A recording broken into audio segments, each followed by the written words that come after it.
Our work on the plate graft, I won't really talk about it much. I will only mention that, like any other way of expanding tissue, there's still some challenges, especially for patients that are suffering from altered tissue due to trauma or malformation.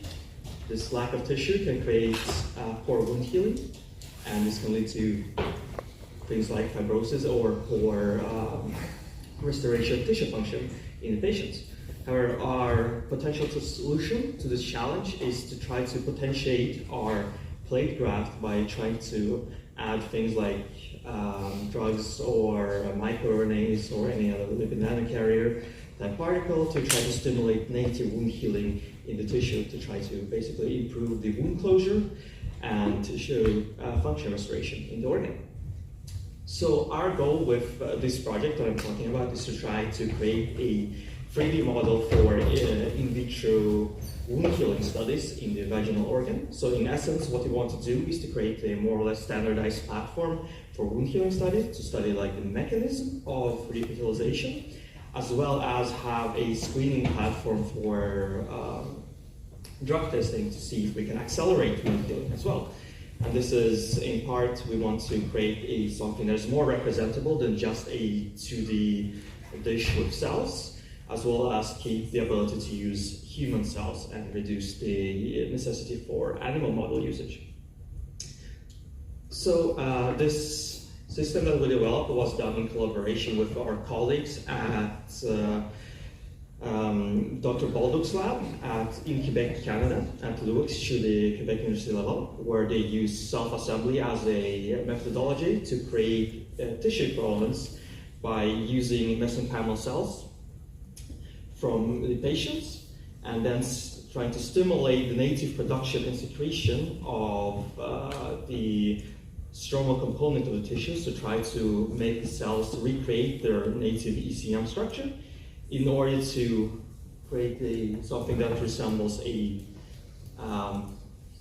native scaffold.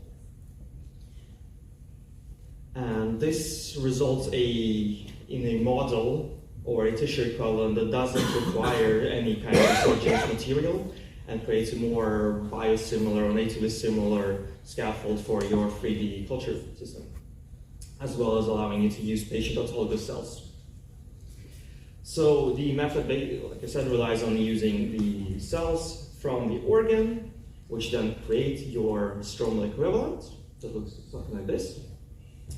And what you're able to do then is take epithelial cells from the same tissue and the same patient to seed them on top, and then you're able to stratify them, and there's a liquid interface. It's like any other epithelial 3D model.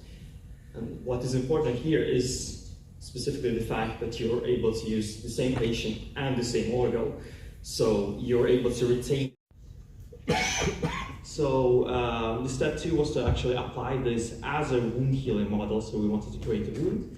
To do this, we created like a hybrid model system. So we took the self-assembly that we created with both stromal and epithelial components after solidification.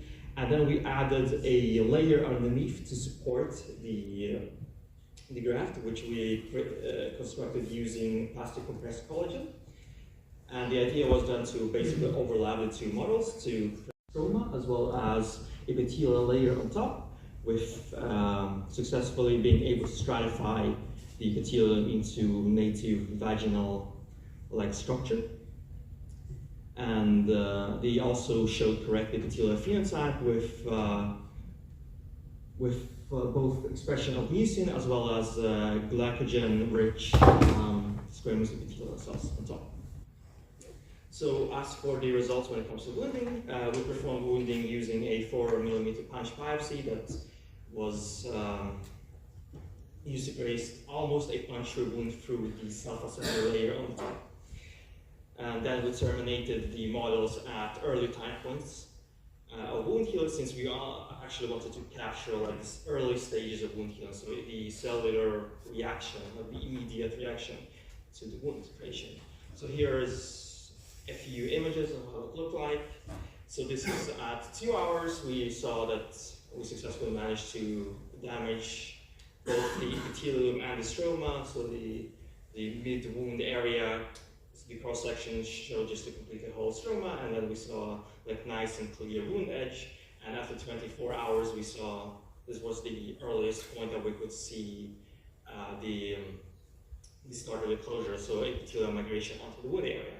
So, and after 96 hours was the earliest point where we saw the full closure and full epithelialization of the wound. Now, in this case, as a two-layer epithelium.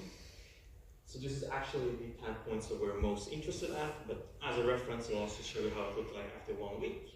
So this will not look like as a long, so we're not focusing on to use this model as a long-term wound healer, so we're not looking at fibrosis.